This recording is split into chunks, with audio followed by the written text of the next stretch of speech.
My problem with Civil War is that it loaded too many mega problems, big storyline, cinematic level issues into one movie, where it took away from the strength of the real conflict being between Captain America and Iron Man. It's called Civil War, but really, if you're bringing in Wakanda, it's international war. The themes don't really make sense. The title doesn't make sense. You kind of destroy the movie by making all these kind of misappropriated connections.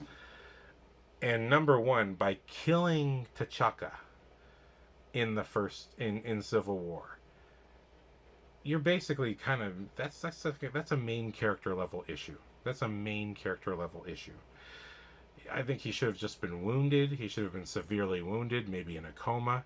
I think that would be enough. That would be enough to bring Black Panther into that film.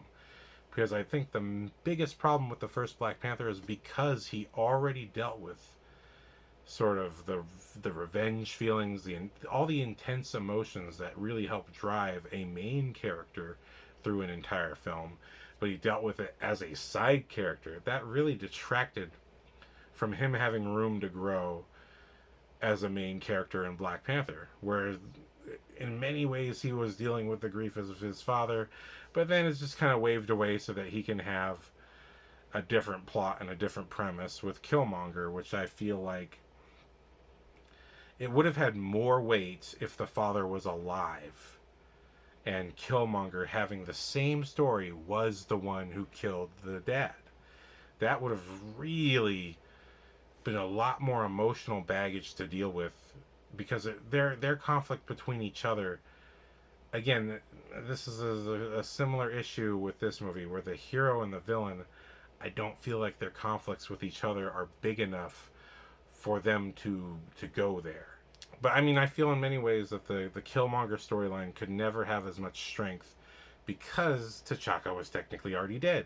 So how could he get his revenge for the one who killed his father if the father's already dead? You're really just an asshole at that point, trying to kill everybody else. Like, you're just a fucking asshole at that point.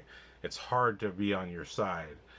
Like, if T'Chaka was still alive and you had a living person to attack, I would totally get that. But yeah, he's like, you still wouldn't be the prince regardless of this event. So I don't really. It comes off to me as like, you're really trying to bend backwards to make your storyline work emotionally, even if we can be on the side of the villain for all the same reasons. But I mean, that's the problem with this MCU, is when you're trying to shove too much into one movie, you can really sidestep a character from having a strong their own movie. I think that's what happened with Black Panther, was that his real storyline was stolen by the previous movie, Civil War, and it hurt his movie.